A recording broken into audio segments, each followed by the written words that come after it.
Hi, I'm Christine, and we're going to talk about digitizing historic embroidery. Today is lecture 6, and today we're going to focus on drawing this little flower over here, this whitish blue one, and let's take a quick zoom in. And we're going to get started on this one. It's going to be very similar to the last one, but I still hope you get a lot out of the repetition of it. We're going to talk about this one. We're going to ignore these stems that it's under right now. We'll focus on these stems and the leaves in lecture 6. So today we're just going to focus on this flower. And again, this is one that you can skip if you would like, I think. But at the same time, I think going over the same concepts again for this particular flower will be useful. So let's get started. First, let's take a look at the original flower. Right here you can see it. And here you can see how it's mostly white with very pale yellow, a red center. I think it's an original. It was probably light blue and white. And I think that will be pretty. So that's what we're going to do today. We're just going to focus on the light blue and white. I bet it's been bleached over time. So with that said, I think this part's blue, blue, blue, white, white, white. So that's what we're going to do. So let's get started. Okay, so we're here. I'm going to click all of this, select it, and make it invisible, just so we can focus on the flower right there at the center. So I'm going to zoom in around where I think it's going to be. I'm going to move it to the center, and I'm going to bring it up to about 300, like I always do. 350 I think would work very well for this one. So let's see. I guess I could start it in a lot of places. A lot of times I like to start at the back and then move my way forward, sort of you know, the way perspective works, and I think that's what I'm going to do here. So I'm going to start with this leaf right there. It looks like it's one leaf here and one petal here. I mean, leaf, by leaf I mean petal. So basically I'll have that petal here. It'll have one there and a slightly blue one there. It looks like there's a blue one there and some yellow lines here. So let's go with the closed curve. Again, remove the outline. We go to satin stitch. And I'm going to start with this one. So I think it's more of a straight. And then I'm going to go to color and pick the white. Okay. So I'm gonna go, even though this line starts here, I'm going a little here so that there's some overlap, following the curve. And I'm just putting little bite sizes here. And then I'm gonna go to the center here, go here, and then I'm gonna press again. I want a sharp point, so I'm gonna just move my mouse just a little bit and then click again, and then go again up here. Double click it, and there we go. I like that. I do want it to have the sun ray, so I'm going to go to select point, and then I'm going to add. So now that we have the rays here, we have that lovely kind of fan angle.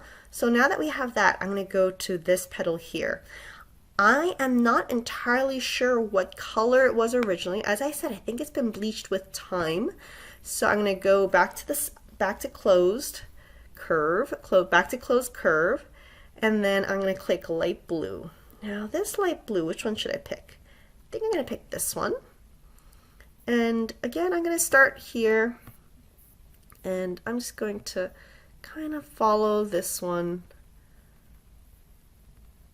And then again, doing 2 points close together to get sharp points. Now for that one, I also want it to be kind of like the rays of a fan. So I'm gonna add an angle there. There we go. Now you can see how it's a fan emanating from the center of the flower, which really adds that floral look, at least to 18th century embroidery. So now I'm going to do this petal right here. Now let's take a quick look at the original. It looks like there might have been a line there. I'm gonna ignore it for now. I may put one in towards the end. Again, adding some overlaps, getting started, following the curve gently here. I'm gonna, even though this point ends here, I'm gonna go a little bit past it to overlap, to add some overlap intentionally. And then go here and double click. Again, we want it to be angled like so. So changing this angle by moving that angle arrow, I press add direction line. It's under shapes. And then I'm going to add a direction line there. And that gives me that lovely sun ray. Okay, we're getting somewhere. Now we're going to do this petal and this petal. As I said, I like to go from the furthest point and bring it forward, sort of giving that 3D effect since you're layering the parts that are closer to the eyes on top of the embroidery parts that are further away from the eye. So that's the idea of it behind this one. Now let's look at the original. Let's see. It looks like here there's, it's made up of two parts, light blue there and a white there. And it looks like it's made up of a white there and a light blue there. So that's what we'll do. So we'll go with the light blue next, and then I'll do white on top of it. Okay. So let's just make these invisible to make our, oh, whoops. Okay, I'm going to select these and make these invisible. Again, go to closed curve. Now I'm going to go with the light blue first, as I said. So to do that, I'm just going to go here. This is the petal that I selected to be light blue. Again, building in some overlap. So this one, I think this is the light blue one. So I am going to do that. So you'll notice I'm going backwards a little bit there, but it'll still be fine. I'm doing that to make people's lives easier when they're changing threads. Okay, so I'm going here and I'm changing the angle for this one. It's narrow enough that I'm not going to bother changing the directionality and make it try to give it that ray look. It's just going to make people miserable, make yourself miserable. But here I am going to change it so it's a little bit more of that angle we like. Okay. Go back to the normal arrow. And then let's do the white part. Okay, so selecting my white. And again, I'm not really seeing where the line is there, so I'm kind of fudging it to the point where I think, okay, I don't really like that point there, so what I did is I right click and that deletes the previous point so you can go backwards.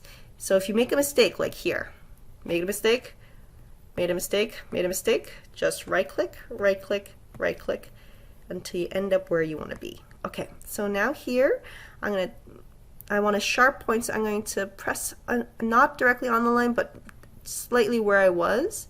If you double click, it just closes it right there. You don't want that. Double click here, close it off. And again, build in that overlap. I'm making this one up. If I really was particular, which I'm not, I would actually make the blue invisible, but I think at that point you can kind of fudge that one. Now here you can see how there's another piece there, and I think that one's obvious enough that I'm going to not make it one piece. There we go. Let's change the angles on these. Select point. I might add a little bit of directionality for this one part right there. Yeah, I like that. Okay, let's do this one. I'm clicking on this one and change the angle. Shapes, add direction line. You know what? I don't really like that. So, you know, the beauty of this is that you can press Control Z and that gets rid of it. So I'm just going to move this and like so. And that's the thing about when you add these directions, you sometimes don't get the exact look that you're going for. So just try it and go backwards if you need to. Now I'm going to ignore this part because I'm going to save that for last. I'm going to do these two. Let's take a look at the original right there because it gets a little confusing. It looks like they introduce a different shade of blue right there and then go back to the original shade of blue there. Or is it? It's really hard to say. I'm gonna say that actually, I think this is a wedge like that. So let's do that. So what I'm gonna do is go back. I'm going to pick a slightly different blue, and then I'm just going to kind of fudge it. I noticed that a lot of 18th century flowers, and again, this is just from experience, have this like love of wedging things. So I'll show you what I mean. So we have this. I think it's wide enough that I can actually make it angled and do the raise. Yeah, I like that. Okay, and you'll notice that this angle goes outside of the curvature. Sometimes that bothers me. In this case, it doesn't, because this petal will actually overlap that area. So there's that. And then I'm gonna do this. And by wedge, I mean this part right here. I see this a lot. I see just like a tiny little triangle of a different color. And I think they did that back in the 18th century because it gave it a very like a light look, like there was light just dancing on the surface. And to do that, you just put in that triangle, you make it approximately the same angle as the original, and then you make it white or a lighter color, and it just gives that really lovely gossamer appearance right there. Okay, so then let's go back to closed curve. I think these two petals are going to be blue, and I'm just going to follow their lines. These are large petals and almost heart-shaped, which I really think is quite pretty. Okay.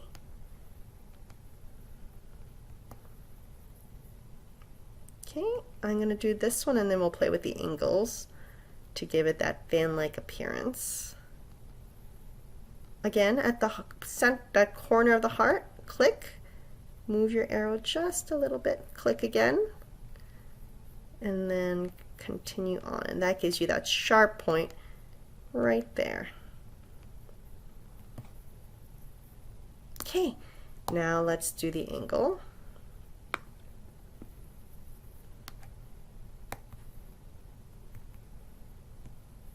Okay, and then oops, and then let's click this one, and I want this part to be quite there. And then let's go to shapes, add direction line.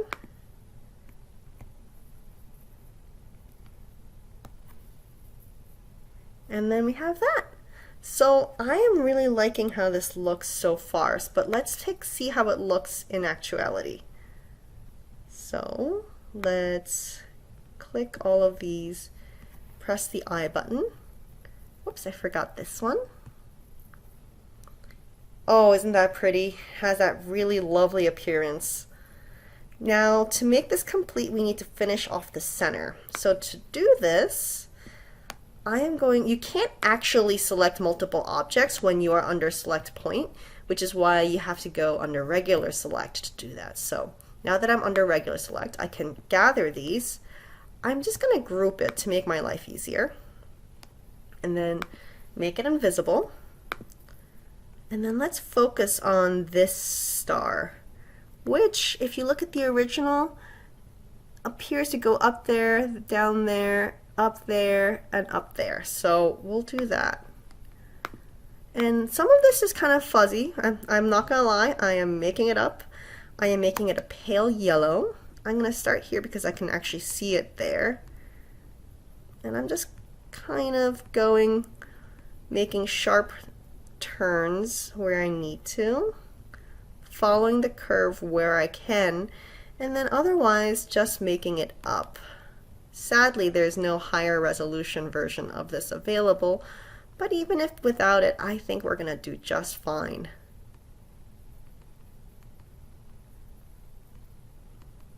Okay. Now the color got switched, so let's switch it to that yellow that we like, that pale yellow. And I really like the way this looks. Now you'll notice that all the the angle is monotone, and I don't really know how to change it in a way that I would like it. If I really wanted it to say point all the way to the center, there is a different thing that we can do, and this I will show you. So I'm going to delete that for now. Actually, let's not delete it. Let's just make it invisible. So let's go to Select Tool again. And what I'm going to do is I'm going to start from the center and then move out. So basically, I am just following this curve again, but now we have a line that goes towards the center. And you'll notice that it doesn't really matter where you start from as long as you like your shape.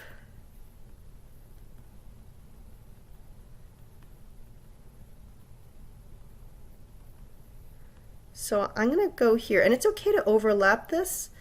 So what I'm going to do is I'm just going to draw a little circle in the center here where the red is going to be covering up, and that makes that weird shape, right? What I can do is have it so that it points to the center from all directions. So I add direction lines to the center.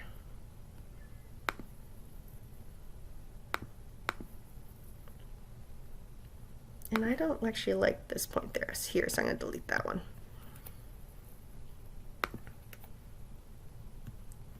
Delete point.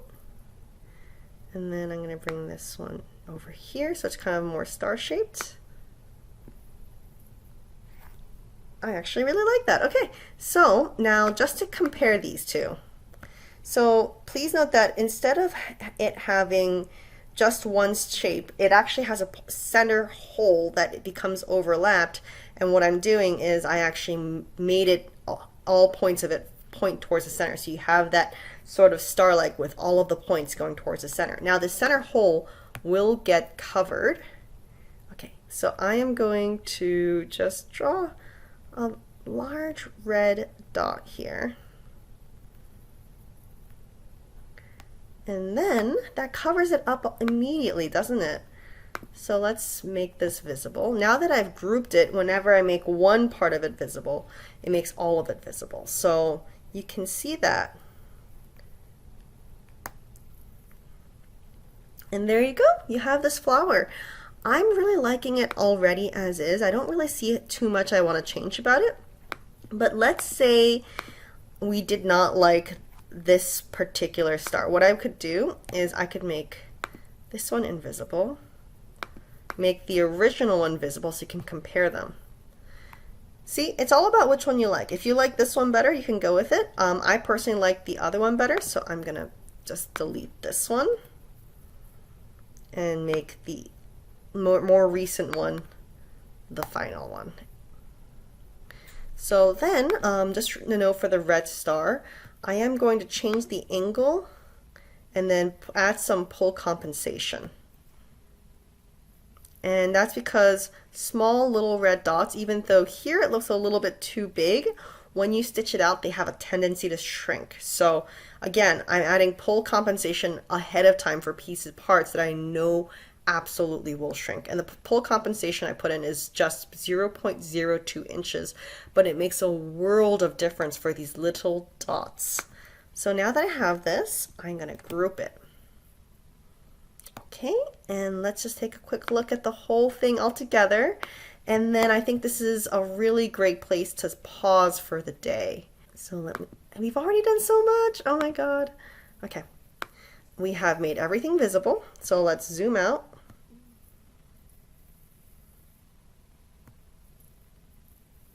Okay, so we've made everything visible, guys, and you can see how much we've done of this. This looks so much better already. Like, you can see how you could start from one little place and just kind of go on. Now, one thing I wanted to point out is that these bars on the side here, those are just for reference so to make it easier for you while you are digitizing. I do not recommend stitching this out unless you find it useful to have for some reason. So when I do a stitch out test, what I actually do is I do not in fact stitch this out. I usually delete this and then I stitch out without it. And furthermore, you'll notice that right now it's 82 color changes. Even a very patient person would find that unreasonable. So what I do before well, first I'm going to save. Before I stitch out is I actually click this, optimize sewing order. And immediately that brings everything down and we're already at 34, which is so much more doable. For me, anything under like 45, 50 color changes is like a win.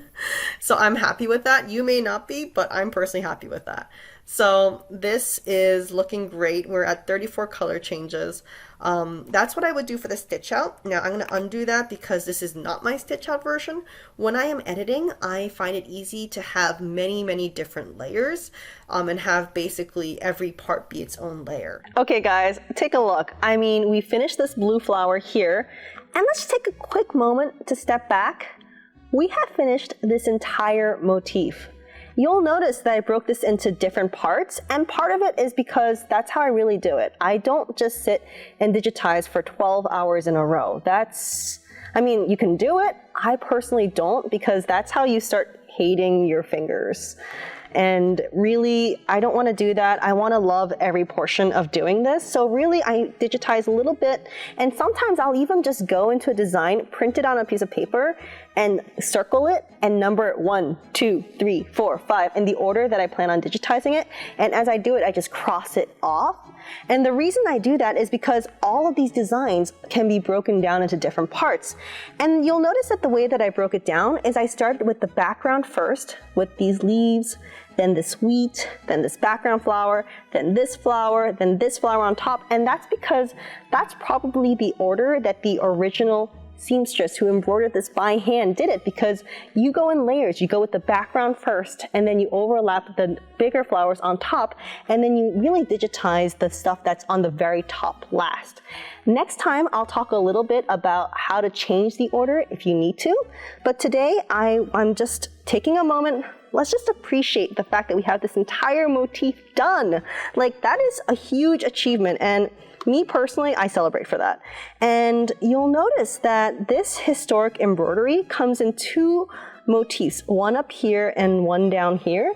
This is not just this one. Almost all historic embroidery comes in two motifs, one slightly larger, wider one, and one slightly narrow one. And that's on purpose because you can utilize those two slightly different size motifs and put them on different things like waistcoats and frock coats and all sorts of different things.